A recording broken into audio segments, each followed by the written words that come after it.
మీ బట్టలకి సాఫ్టింగ్ ప్రొటెక్షన్ ఇచ్చే సరైన ప్రొడక్ట్ ఎలిమ్ ఫ్యాబ్రిక్ కండిషనర్.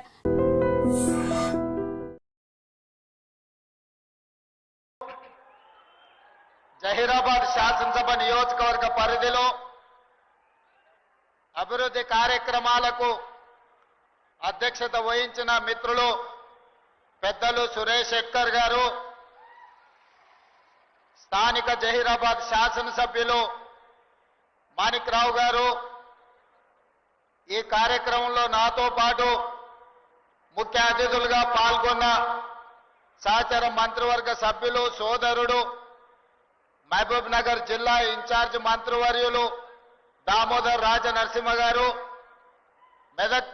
మెదక్ జిల్లా ఇన్ఛార్జ్ మంత్రివర్గ సభ్యులు సోదరిమణి కొండా సురేఖ గారు, అదేవిధంగా స్థానిక జిల్లాలో ఈ వేదిక మీద ఉన్న శాసన మండలి సభ్యులు అంజిరెడ్డి గారు, అదేవిధంగా శాసన సభ్యులు మిత్రులు సంజీవరెడ్డి గారు, డాక్టర్ లక్ష్మీకాంతరావు గారు, అదేవిధంగా మదన్ మోహన్ రావు గారు, రాష్ట్ర ప్రభుత్వ సలహాదారులు పెద్దలు మిత్రులు మాజీ మంత్రివర్గ సభ్యులు మహమ్మద్ అలీ షబ్బీర్ గారు, మిత్రులు వేం నరేందర్ రెడ్డి గారు, TGIIC corporation chairperson Nirmala Jaggareddy గారు, అదేవిధంగా మీ స్థానిక అభిమాన నాయకుడు కార్పొరేషన్ చైర్మన్ గిరిధర్ రెడ్డి గారు, అదేవిధంగా మిత్రులు మాజీ మంత్రివర్యులు చంద్రశేఖర్ గారు, అదేవిధంగా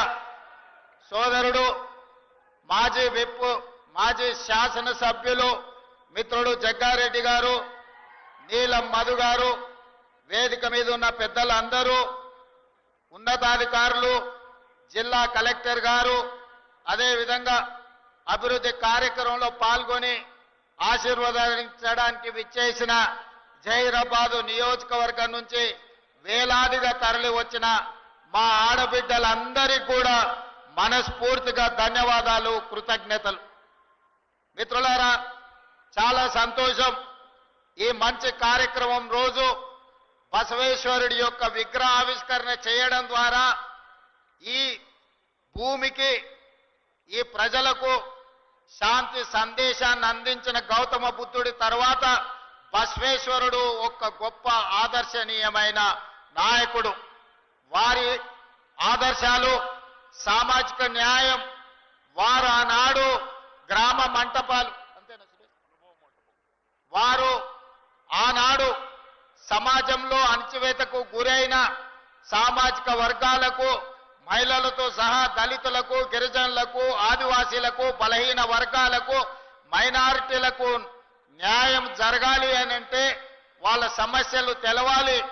ఆ సమస్యలను చర్చించాలంటే అనుభవ మంటపాల ద్వారా ఆనాడు ప్రజల యొక్క సమస్యల్ని తెలుసుకున్న విశ్వ గురువు ఈనాడు బసవేశ్వరుడి యొక్క విగ్రహాన్ని ఆవిష్కరించుకున్నాం.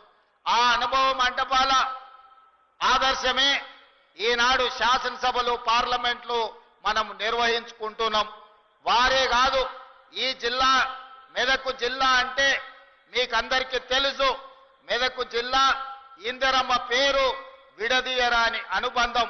మెదక్ పేరు గుర్తొస్తే ఇందిరమ్మ పేరు తలుచుకుంటాము. ఇందిరమ్మ పేరు తలుచుకుంటే మెదక్ జిల్లాను గుర్తు చేసుకుంటాం. ఎందుకంటే ఈ దేశ సేవలో, ఈ ప్రజలకు సేవలు అందిస్తూ 1984లో శ్రీమతి ఇందిరాగాంధీ గారు ఆఖరి రక్తపు బొట్టు, చివరి శ్వాస వదిలినప్పుడు ఈ మెదక్ పార్లమెంటు నియోజకవర్గానికి వారు ప్రాతినిధ్యం వహిస్తూ వారు అమరులై ఈ దేశం యొక్క సమగ్రతను కాపాడిన గొప్ప నాయకురాలు శ్రీమతి ఇందిరాగాంధీ. ఆ ఇందిరాగాంధీకి అండగా నిలబడ్డ ప్రజలు మెదక్ పార్లమెంటు నియోజకవర్గ ప్రజలు, మెదక్ జిల్లా ప్రజలు. అందుకే చరిత్ర ఎప్పటికీ మెదక్ జిల్లాను గుర్తు పెట్టుకుంటుంది. మెదక్ ప్రజల యొక్క అభిమానాన్ని కాంగ్రెస్ పార్టీ గుండెల్లో చిరస్థాయిగా గుర్తు పెట్టుకుంటుంది అని చెప్పి నేను ఈ సందర్భంగా తెలియజేయదలుచుకున్నా. వారే కాదు, మెదక్ జిల్లా అంటే బాగారెడ్డి గారు, ఈశ్వరీబాయి గారు, మా అక్క, మా ఆడబిడ్డ గీతారెడ్డి గారిని ఈ ప్రాంత ప్రజలు ఎప్పుడు గుర్తు పెట్టుకుంటారు. గీతారెడ్డి గారు ఈ ప్రాంతం ప్రాతినిధ్యం వహించినప్పుడు జహీరాబాద్ నిమ్స్ ను మంజూరు చేయించి ఈ ప్రాంతాన్ని పారిశ్రామిక వాడగా అభివృద్ధి చేయడం ద్వారా ఈ ప్రాంతం అభివృద్ధి జరుగుతుంది. తెలంగాణ యొక్క గేట్వే ఆఫ్ ఇండస్ట్రీస్ జహీరాబాద్ కావాలి అని వారానాడు ఇక్కడ 12,600 ఎకరాలతోని ప్రపంచానికే ఒక పారిశ్రామిక వాడను ఆనాడు మంజూరు చేయడం జరిగింది. నేను రాజకీయాల జోలికి వెళ్ళదలుచుకోలేదు, రాజకీయ విమర్శలు చేయదలుచుకోలేదు. కానీ 2014 తర్వాత మెదకు ప్రాంతం యొక్క అభివృద్ధి కోసం ప్రారంభించిన నిమ్స్ అభివృద్ధి కుంటుబడింది. ఈనాడు నేను ముఖ్యమంత్రిగా బాధ్యతలు చేపట్టిన తర్వాత సోదరులు దామోదర్ రాజ నరసింహ గారు నా దగ్గరికి వచ్చి ఈ పారిశ్రామిక వాడలో ప్రజలకు అన్యాయం జరిగింది, భూసేకరణలో వాళ్ళకు నష్టం జరిగింది, ఎస్సీలకు అసైన్మెంట్ పట్టాలకు 2.5 లక్షలే ఇస్తున్నారు, భూమి పోయిన వాళ్ళకు 5 లక్షలే ఇస్తున్నారు, వాళ్ళకు పెంచాల్సిన అవసరం ఉన్నదని సోదరుడు దామోదర్ రాజ నరసింహ గారు నా దృష్టికి తెచ్చిండ్రు. ఎంబడే మా అధికారులను పిలిపించి మీరు అక్కడికి వెళ్ళి పరిశీలించి ఆ ప్రాంత రైతులతోని మాట్లాడండి, వాళ్లకు న్యాయం జరగాలి అని నష్ట పరిహారాన్ని పెంచి ఇవ్వడమే కాదు వాళ్ళని అందరిని పిలిచి మాట్లాడి ఈ రోజు భూసేకరణ కార్యక్రమాన్ని వేగంగా ముందుకు తీసుకెళ్లి ఈ ప్రాంతంలో ఇండస్ట్రీస్ పార్క్ తీసుకొచ్చి ముఖ్యంగా ఆటోమొబైల్ ఇండస్ట్రీ తేవాలని ఇవాళ హుండై కార్ల పరిశ్రమకు జహీరాబాద్ నిమ్స్ లో స్థలాన్ని కేటాయించి 450 ఎకరాలు కుదొందర్లోనే హుండై కార్ల ఉత్పత్తి సంస్థ ఇక్కడ వాళ్ళ కార్యక్రమాలను ప్రారంభించబోతుందని తెలియజేయడానికి నేను సంతోషపడుతున్నా. అదే కాదు ఇప్పటి దగ్గర స్థానిక శాసనసభ్యులు మాణిక్రావు గారు, అదే విధంగా మా పెద్దలు సురేష్ శెట్కర్ గారు, అదే విధంగా టీజీఐఐసి చైర్పర్సన్ నిర్మలా జగ్గారెడ్డి గారు, చైర్పర్సన్ గారి తరఫున జగ్గారెడ్డి గారు వచ్చి నాకు ఒక సూచన చేసిండు. నేను ఈ జిల్లా నుంచి ప్రాతినిధ్యం వహిస్తున్నా, ఈ భూములు పోయిన వాళ్లకు మీరు ఇందిరమ్మ ఇండ్లు ఇస్తే ఇందిరమ్మ పేరు శాశ్వతంగా గుర్తు పెట్టుకుంటారు, మీరు ప్రకటన చేయాల్సిందే అని జగ్గారెడ్డి గారు వచ్చి నా పక్కన కూర్చొని పంచాయతీ పెట్టిండ్రు. అందుకే ఇవాళ సురేష్ శెట్కర్ గారు, స్థానిక శాసనసభ్యులు, అదే విధంగా జగ్గారెడ్డి గారు, మా దామోదర్ రాజ నరసింహ గారి సూచన మేరకు నేను ఈ వేదిక మీద నుంచి ఇక్కడ ఉన్న జహీరాబాద్ నిమ్స్ లో 12,500 ఎకరాల భూమి ఎవరైతే కోల్పోయినరో 5,600 కుటుంబాలు ఉన్నాయి, 5,600 కుటుంబాలకు ఇందిరమ్మ ఇండ్లను మంజూరు చేస్తానని మీ సొంత స్థలాలలో ఇందిరమ్మ ఇండ్లు కట్టుకోవడానికి 5,612 కుటుంబాలు ఉన్నాయి. మా అధికారులు సమాచారం అందించారు, ఇంకో 100 ఎక్కువైనా కూడా పర్వాలేదు, భూమి కోల్పోయిన ప్రతి కుటుంబానికి ఇందిరమ్మ ఇండ్లు మంజూరు చేస్తామని ఈ వేదిక మీద నుంచి ఆ రైతులకు ఈ సంతోషకరమైన వార్తను చేరవేయాల్సిందిగా ఇక్కడికి వచ్చిన మిత్రులందరికీ తెలియజేస్తున్నా.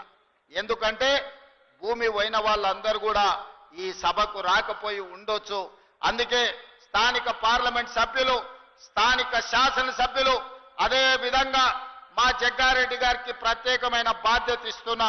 ఈ 5,612 కుటుంబాలను అందరినీ పిలిచి జగ్గారెడ్డి గారు మంచి భోజనం పెట్టి వాళ్ళ ఇండ్ల పట్టాలు ఇప్పించే బాధ్యత మా జగ్గారెడ్డి గారి మీదనే పెడుతున్నా. వారు వచ్చి ప్రత్యేకంగా ఇక్కడ ఒక ఫంక్షన్ హాల్ తీసుకొని ఆ కుటుంబ సభ్యులందరినీ కూడా పిలిచి వాళ్ళకు ఒక మంచి భోజనం పెట్టి వాళ్ళందరూ కూడా ఇందిరమ్మ ఇండ్ల పట్టాలు ఇచ్చే విధంగా కార్యక్రమాన్ని చేపట్టవలసిందిగా వారికి సూచన చేస్తున్నా. అదే విధంగా కలెక్టర్ గారికి ఇతర ఉన్నతాధికారులందరికీ కూడా ఆదేశాలు ఇస్తున్నా. భూమి కోల్పోయిన వాళ్ళందరికీ కూడా ఇందిరమ్మ ఇండ్లు మంజూరు చేయడానికి అవసరమైన కార్యాచరణను మొత్తం సిద్ధం చేయండి అని చెప్పి నేను ఈ సందర్భంగా వారికి ఆదేశాలు ఇస్తున్నా. అదే విధంగా జహీరాబాద్ మున్సిపాలిటీకి సంబంధించి జహీరాబాద్లో జరగాల్సిన అభివృద్ధి కార్యక్రమాల గురించి సురేష్ శెట్కర్ గారు చెప్పిండ్రు, దామోదర్ రాజ నరసింహ గారు చెప్పిండ్రు, అదే విధంగా శాసనసభ్యులు చెప్పిండ్రు. తప్పకుండా దానికి సంబంధించి ఒక ప్రత్యేకమైన సమీక్ష చేసి ఏమేమి ఇవ్వగలుగుతామో మున్సిపాలిటీలో అదే డ్రైనేజ్ వ్యవస్థ కావచ్చు, సీసీ రోడ్లు కావచ్చు, తాగునీటి సమస్య కావచ్చు, ఏమి నిధులు అవసరం అవుతాయో అధికారులందరినీ కూడా పిలిచి సమీక్ష చేసి జహీరాబాద్ నియోజకవర్గానికి అవసరమైన నిధులను మంజూరు చేయడానికి నాకు ఎలాంటి అభ్యంతరం లేదు. ఎన్నికలు వచ్చినప్పుడే రాజకీయాలు, ఎన్నికల తర్వాత అందరిని కలుపుకొని అభివృద్ధి చేయడమే నా బాధ్యత. తప్పకుండా జహీరాబాద్ నియోజకవర్గ అభివృద్ధిని నేను మీకు మంజూరు చేస్తా.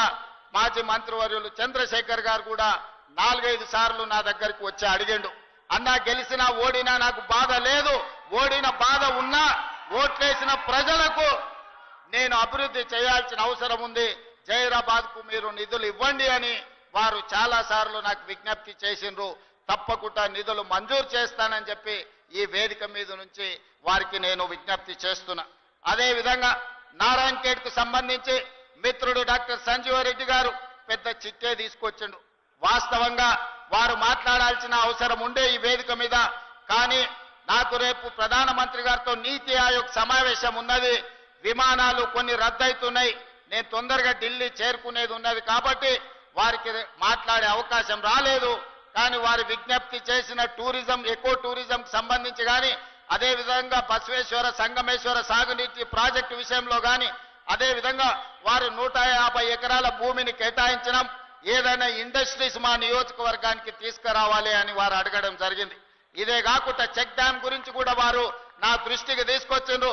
తప్పకుండా నారాయణ ఖేడ్ శాసనసభ నియోజకవర్గానికి ఒక పక్కన సురేష్ శెట్కర్ గారు, ఇంకొక పక్కన డాక్టర్ సంజీవరెడ్డి గారు 2 కళ్ళలాకు అభివృద్ధిని చెయ్యాలనుకుంటున్నారు. వాళ్ళిద్దరు నాకు అత్యంత ఆప్తులు.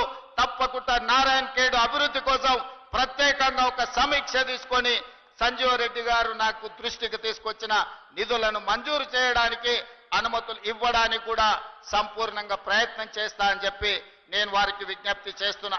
అదే విధంగా దామోదర్ రాజనరసింహ గారు నా దృష్టికి తెచ్చిన 2 నేషనల్ హైవేలని, అండర్ పాస్ల గురించి 2 నేషనల్ హైవేల మీద యాక్సిడెంట్ అవ్వడం, లేకపోతే ప్రజలు చచ్చిపోవడం కూడా వారు ఇప్పుడు దృష్టికి తీసుకొచ్చారు. తప్పకుండా ఈ నేషనల్ హైవేస్ లో ఉండే అండర్ పాస్ల విషయంలో కేంద్ర ప్రభుత్వంతో మాట్లాడి నిధులు తీసుకొచ్చి తప్పకుండా ఈ ప్రాంత అభివృద్ధి కోసం నా వంతు సహకారాన్ని మీకు అందిస్తానని చెప్పి నేను విజ్ఞప్తి చేస్తున్నా. అదే విధంగా లక్ష్మీకాంతరావు గారి వేదిక మీద ఉన్నారు, మదన్ మోహన్ రావు గారు ఉన్నారు, అంజిరెడ్డి గారు కూడా కొన్ని విషయాలను నాకు రిప్రజెంట్ చేసిన ఎమ్మెల్సీ గారు, వారు నూతనంగా ఎన్నికైనరు, వారికి కూడా ప్రజలకు చెయ్యాలన్న తాపత్రయం, చాలా సంవత్సరాలు వారు ప్రజా జీవితంలో ఉన్నారు, వారికి ఇప్పుడు శాసన మండలి సభ్యుడిగా అవకాశం వచ్చింది.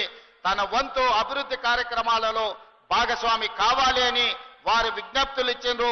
తప్పకుండా వాటిని కూడా పరిశీలించి అవసరమైన నిధులను మంజూరు చేయడానికి నేను ప్రయత్నం చేస్తాను. అదేవిధంగా ఈ మెదక్ జిల్లాలో ఈ రోజు పటాన్ చెరువు పారిశ్రామిక ప్రాంతం ఒక మినీ ఇండియా లాంటిది. ఆ మినీ ఇండియాను ఆనాడు ఇందిరమ్మ మంజూరు చేయబట్టి దేశం నలుమూలలో ఉన్న కార్మికులు ఎవరైనా ఏ ప్రాంతం వారైనా కడుపు చేత పట్టుకొని పటాన్ చెరువు ప్రాంతంలో వస్తే బ్రతకడానికి అవకాశాన్ని కల్పించి మీరు ఆదరించిండ్రు. ఒక మినీ ఇండియాకు ఈ మెదక్ ప్రాంతమే ప్రాతినిధ్యం వహిస్తుందన్న సంగతి ఈ సందర్భంగా మనం గుర్తు చేసుకోవాలి. ఈ రోజు ఈ మెదక్ జిల్లాలో బిహెచ్ఎల్ కావచ్చు, బీడీఎల్ కావచ్చు, ఇక్రిసాట్ కావచ్చు, ఈనాడు మనం అభివృద్ధి చేసుకుంటున్న నిమ్స్ కావచ్చు, ఇవన్నీ కూడా కాంగ్రెస్ పార్టీ అధికారంలో ఉన్నప్పుడు, ఇందిరమ్మ ప్రధానమంత్రిగా ఉన్నప్పుడు జరిగిన అభివృద్ధి కార్యక్రమాలే. భవిష్యత్తులో కూడా ఈ అభివృద్ధి కార్యక్రమాలను ముందుకు తీసుకెళ్లే బాధ్యత మా ప్రభుత్వం తీసుకుంటుంది. ఈ మెదక్ జిల్లా ప్రాంతంలో అవసరమైన సాగునీరు గాని, తాగునీరు గాని, పరిశ్రమల యొక్క అభివృద్ధి గాని, పారిశ్రామిక వాడల కోసం కేటాయించే నిధులు గాని తప్పకుండా మేము మంజూరు చేస్తాం.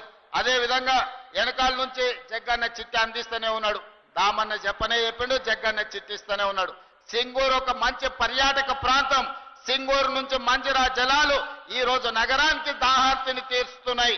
తప్పకుండా ఈ సింగూరు ప్రాజెక్టును 100% ఒక మంచి టూరిజం కింద, ఎకో టూరిజం కింద ఆ సింగూరు జలాలు హైదరాబాద్ ప్రజలు ఏదైతే దాహార్తిని తీరుస్తుండ్రో సింగూరు యొక్క అభివృద్ధి కార్యక్రమాలకు కూడా నిధులు మంజూరు చేసి ప్రత్యేకమైన సమీక్ష చేసి ఈ అభివృద్ధి కార్యక్రమాలను ముందుకు తీసుకెళ్తామని చెప్పి నేను ఈ సందర్భంగా తెలియజేస్తున్నా.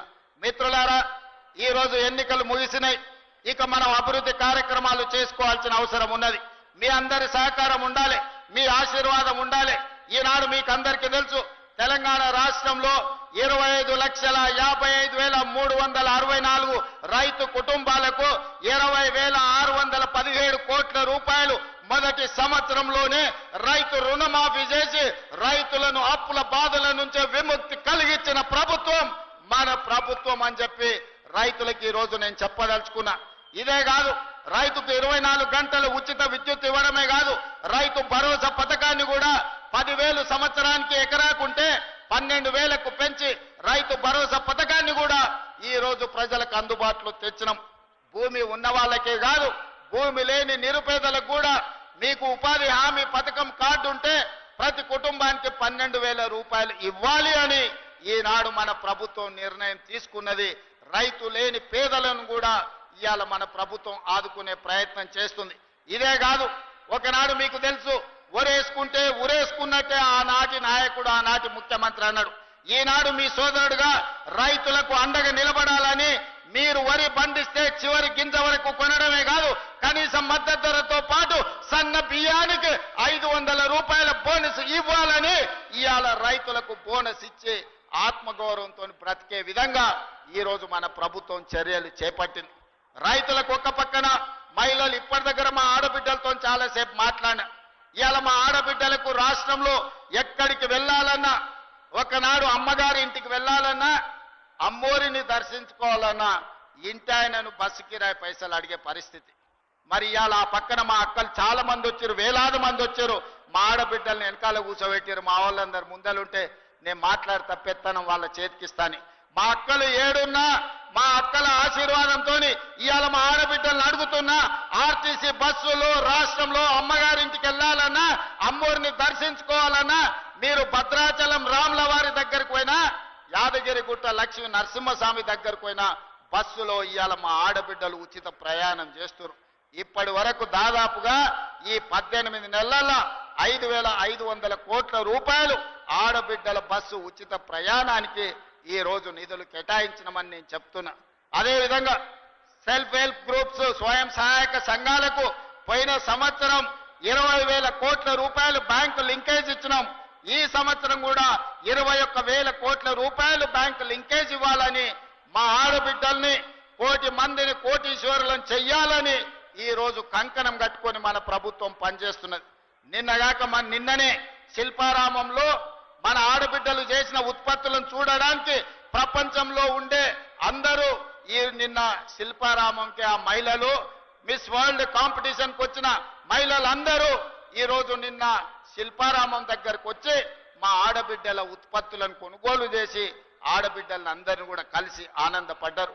ఈ విధంగా ఈనాడు ఆడబిడ్డలకు ఆర్టీసీలో ఉచిత బస్సు ప్రయాణమే కాదు, 600 బస్సులు కొని ఆర్టీసీకే కిరాయికి పెట్టి ఈ రోజు వ్యాపారం చేసుకునే పరిస్థితి ఆడబిడ్డలకు కల్పించడం.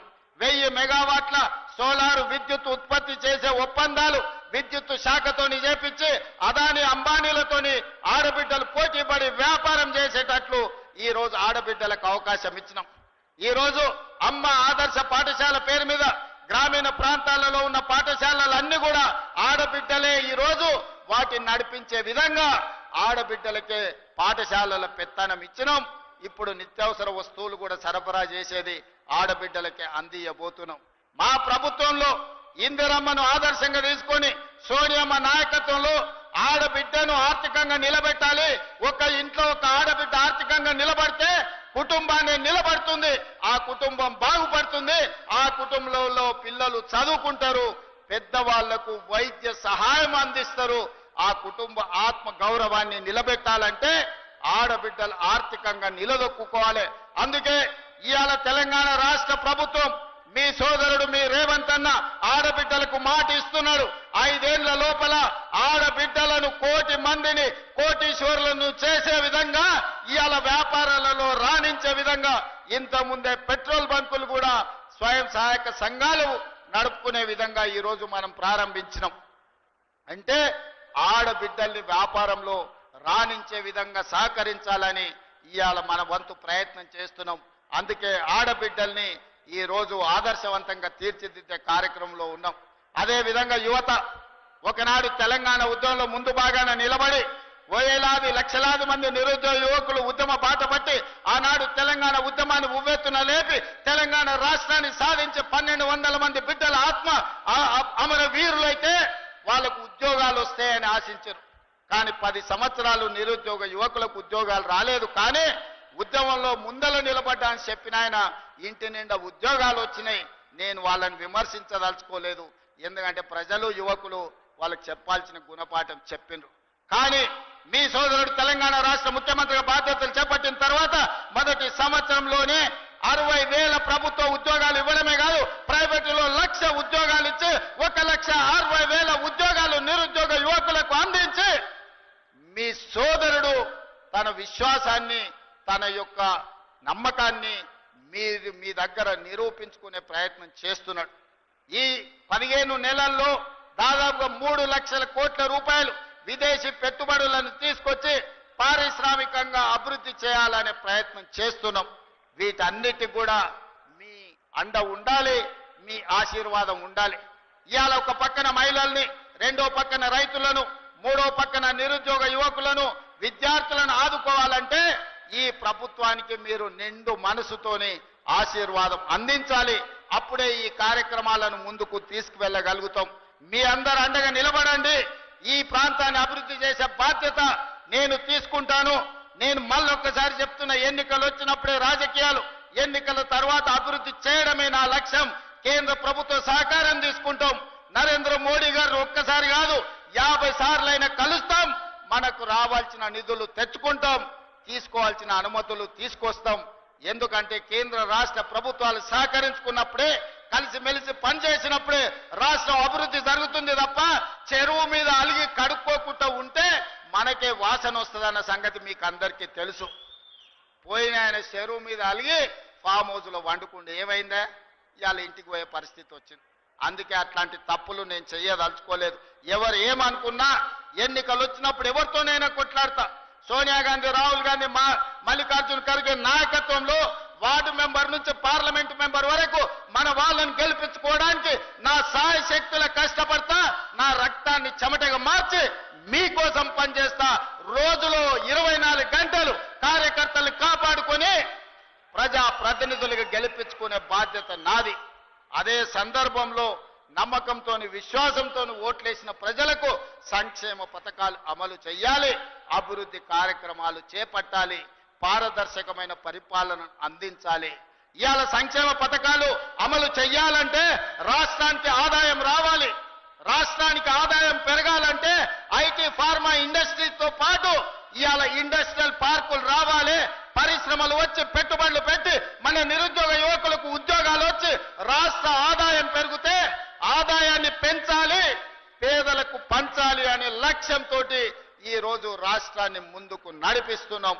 ఇవన్నీ చెయ్యాలి అంటే ప్రతిపక్షాలతో సహా కేంద్ర ప్రభుత్వ సహాయం కూడా కావాలి. అందుకే ప్రతిపక్ష నాయకుడికి నేను విజ్ఞప్తి చేస్తున్నా, రండి శాసనసభ మాట్లాడండి. మీ 40 ఏళ్ల రాజకీయ అనుభవాన్ని మాకు సూచనలు ఇవ్వండి. ఎక్కడైనా మేము తప్పు చేస్తే సరిదిద్దుకోవడానికి మాకు సూచన చెయ్యండి. మీరు అధికారం ఉంటే వస్తాను, లేకపోతే నేను పోయి ఫామ్ హౌస్లో పడుకుంటానంటే ప్రజలే ఆలోచించి విచక్షణతోని ప్రజలే నిర్ణయం తీసుకుంటారు. ఇవాళ మేము 10 ఏళ్ళు ప్రతిపక్షంలో ఉన్నాం, ఎమ్మెల్యేగా ఉన్నా, ఎమ్మెల్సీగా ఉన్నా. 20 ఏళ్ల నుంచి నేను జడ్పీటీసీగా పనిచేసిన, ఎమ్మెల్సీగా పనిచేసిన, 2 సార్లు ఎమ్మెల్యేగా పనిచేసిన, ఓసారి ఎంపీగా పనిచేసిన. ఈ 20 ఏళ్లలో ఎన్నడూ నేను అధికారంలో లేను, కానీ ఏ ఒక్క రోజు కూడా సెలవు తీసుకోలే. ప్రతిపక్షంలో ప్రజల తరఫున ప్రశ్నించే గొంతుకలై ఉండాలి. ప్రతిపక్షాలు ప్రజా సమస్యల్ని లేవనెత్తే విధంగా మాట్లాడాలి. ప్రజల పక్షాన నిలబడి ప్రభుత్వాలను అడిగి ఆ ప్రభుత్వాలతోని పనులు చేయించే బాధ్యత తీసుకోవాలి.